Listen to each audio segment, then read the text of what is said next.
21 अप्रैल 2026 की रात करीब 10:30 बजे, एक ऐसा समय जब सब कुछ सामान्य दिख रहा था, लेकिन कोई नहीं जानता था कि आने वाले कुछ घंटों में एक ऐसी खौफनाक वारदात सामने आने वाली है जो पूरे देश को झकझोर कर रख देने वाली है।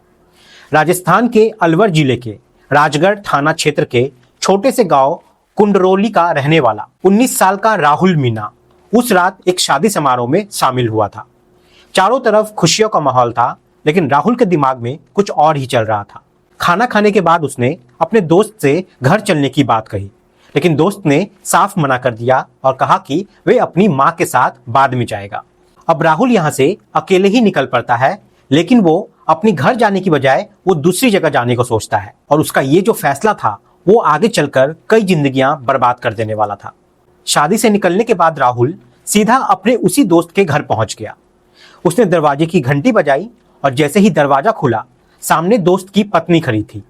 उसे कुछ समझने या पूछने का मौका मिले उससे पहले ही राहुल जबरदस्ती घर के अंदर घुस गया और दरवाजा बंद कर दिया। उसकी नीयत यहाँ पे साफ थी कि वे महिला के साथ जबरदस्ती करना चाहता था और उसने किया भी वही। महिला ने अब यहाँ पे बहुत जोर से विरोध करना शुरू किया, खुद को बचाने की कोशिश की, लेकिन राहुल ने उसका गला दबा दिया और बेरहमी से उसे पीटना शुरू कर दिया। डर और दर्द के बीच वो महिला कमजोर पड़ती चली गई और उस महिला के इसी कमजोरी का फायदा उठाकर राहुल ने अपनी दरिंदगी को अंजाम दिया। इस घिनौनी हरकत के बाद भी उसका दिल नहीं भरा। जब वो वहां से जाने लगा तो उसने महिला को धमकी दी कि अगर उसने इस घटना के बारे में किसी को भी बताया तो उसके बच्चे, उसके पति और उसके पूरे परिवार को जान से मार दिया जाएगा। यह सुनकर महिला डर के साए में चुप हो गई, लेकिन यह तो सिर्फ शुरुआत थी, असली खौफ तो अभी बाकी था। इस घटना के बाद राहुल करीब 180 किलोमीटर का सफर तय कर दिल्ली पहुंच गया। वहां उसने एक ऐसी लड़की को निशाना बनाया जो अपने सपनों को पूरा करने के लिए दिन रात मेहनत कर रही थी। वे एक होनहार छात्रा थी जिसने अपनी पढ़ाई में बेहतरीन प्रदर्शन किए थे और अब वो यूपीएससी की तैयारी कर रही थी। उसे क्या पता था कि उसकी जिंदगी कुछ ही घंटों में खत्म होने वाली है। 22 अप्रैल 2026 की सुबह करीब 6 बजे दिल्ली के पॉश इलाके अमर कॉलोनी के कैलाश हिल में रहने वाले एक वरिष्ठ आईआरएस अधिकारी और उनकी पत्नी, जो एक बड़े अस्पताल में डॉक्टर थी, रोज की तरह सुबह की सैर के लिए घर से निकले हुए थे। उन्हें बिल्कुल भी अंदाजा नहीं था कि जब वे लौटेंगे तो उनकी जिंदगी हमेशा के लिए बदल चुकी होगी।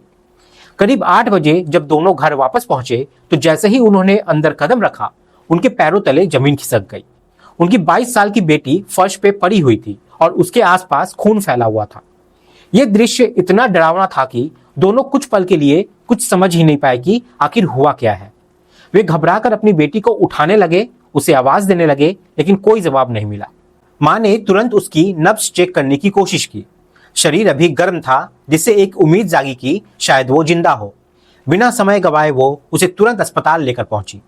रास्ते भर उसके दिल में बस एक ही दुआ थी कि उसकी बेटी बच जाए, लेकिन अस्पताल पहुंचते ही डॉक्टरों ने जो कहा उसने उनकी पूरी दुनिया उजाड़ के रख दी। उनकी बेटी अब इस दुनिया में नहीं रही थी। ये खबर मिलते ही दोनों पूरी तरह टूट जाते हैं, लेकिन खुद को संभालते हुए उन्होंने तुरंत पुलिस को सूचना दी। सुबह करीब 8:45 पे दिल्ली पुलिस को कॉल किया गया और कुछ ही देर में पुलिस मौके पे पहुंच गई।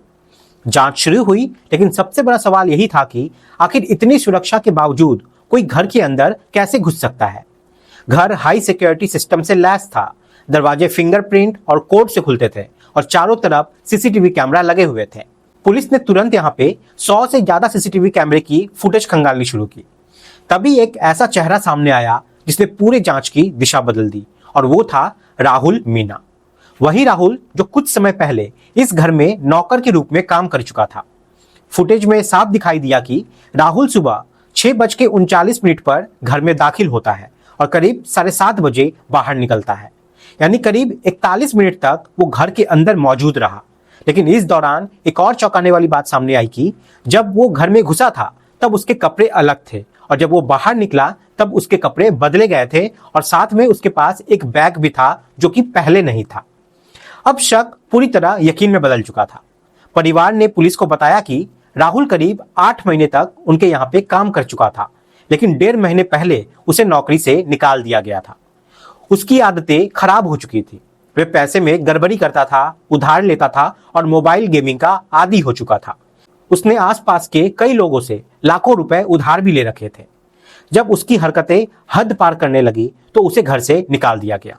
लेकिन उसे उस घर की हर छोटी छोटी जानकारी पहले से थी। चाबी कहाँ रखी जाती थी, कौन कब घर से बाहर जाता है और घर के अंदर क्या क्या व्यवस्था है, उसे ये सब पता था। और साथ ही ये भी पता था कि सुबह 6 से 8 बजे के बीच घर खाली रहता है। और इसी जानकारी का फायदा उठाकर उसने उस दिन घर में प्रवेश किया और उसके बाद जो हुआ उसने इंसानियत को शर्मसार कर दिया। घर के अंदर दाखिल होने के बाद राहुल सीधा उस जगह की तरफ बढ़ा जहां उसे पता था कि घर की बेटी अपना ज्यादातर समय बिताती है, यानी कि टॉप फ्लोर। वे टॉप फ्लोर पर बने उस स्टडी रूम की तरफ आगे बढ़ा।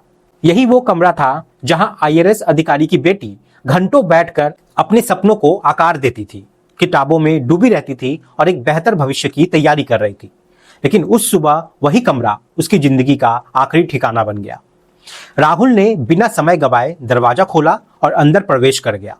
सामने लड़की थी जो शायद अपने काम में व्यस्त थी और सुबह की शुरुआत कर रही थी।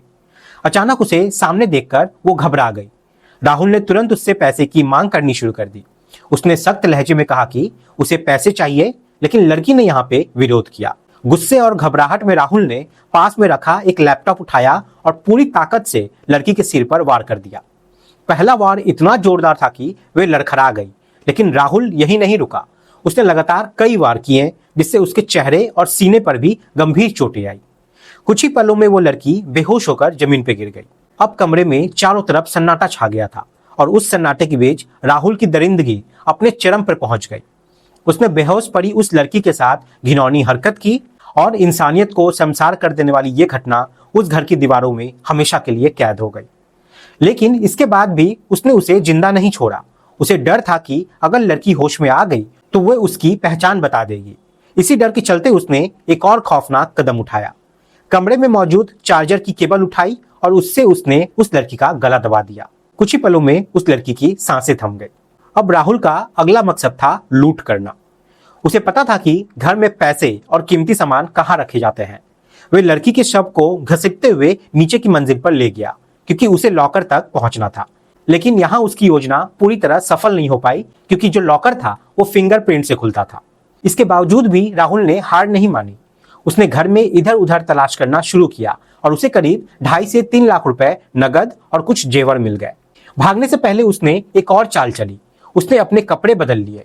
उसने घर में मौजूद कपड़ों में से कपड़े पहने और साथ ही जूते भी बदल लिए और अपने पुराने कपड़े को छिपाने की कोशिश की, ताकि उसकी पहचान छुप सके। यही वजह थी कि सीसीटीवी फुटेज में उसके आने और जाने के दौरान कपड़ों में फर्क साफ साफ नजर आया। जब वे घर के अंदर घुस रहा था तभी उसे काम करने वाले एक अन्य नौकर ने भी देख लिया था। उसने हैरानी से पूछा भी था कि राहुल यहाँ क्या कर रहे हो, क्योंकि उसे तो काफी समय पहले ही यहाँ काम से निकाल दिया गया था। लेकिन राहुल ने यहाँ पे बिना घबराते हुए सामान्य तरीके से जवाब दिया कि उसे मालिक ने बुलाया है। उसकी यह सहजता इतनी स्वाभाविक थी कि सामने वाले को ज्यादा शक यहाँ पे हुआ ही नहीं और राहुल वहां से आराम से निकल पड़ा। लेकिन राहुल ये नहीं जानता था कि उसके हर कदमों को कैमरे में कैद कर लिया गया है। घर से निकलने के बाद उसने अपने मोबाइल फोन को करीब 10,000 रुपए में बेच दिया, ताकि उसे तुरंत पैसे मिल सके। इन पैसों में से उसने करीब 6,000 रुपए टैक्सी पर खर्च किए और वहां से भागने की कोशिश की। लेकिन दिल्ली जैसी हाईटेक निगरानी वाली जगह पे ज्यादा देर तक छिप पाना आसान नहीं होता। इधर पुलिस पूरी तेजी से जांच में जुटी हुई थी। CCTV footage, surveillance, hotel record और तकनीकी सबूत हर पहलू को खंगाले जा रहे थे। राहुल ने जिस होटल में रुककर वाईफाई का इस्तेमाल किया था वे भी पुलिस की नजर से बच नहीं पाया। करीब 14 घंटे की कड़ी मेहनत और जांच के बाद आखिरकार पुलिस ने उसे पकड़ लिया। उसे हिरासत में लेकर पूछताछ शुरू की गई। धीरे धीरे पूरे घटनाक्रम की परतें खुलने लगी और एक एक करके सारी सच्चाई सामने भी आने लगी। पुलिस ने उसे अदालत में पेश किया, जहां से उसे 4 दिन की रिमांड पर भेज दिया गया, ताकि उससे और गहराई से पूछताछ की जा सके। दोस्तों, इस पूरी कहानी का मकसद किसी को डराना नहीं बल्कि सचेत करना है, क्योंकि खतरा हमेशा बाहर से नहीं आता। कई बार वे हमारे बहुत करीब से आता है, इतना करीब कि हम उसे पहचान भी नहीं पाते। आप सतर्क रहें, सुरक्षित रहें, क्योंकि एक छोटी सी लापरवाही भी कभी कभी बहुत बड़ी कीमत बन जाती है। जय हिंद, जय भारत।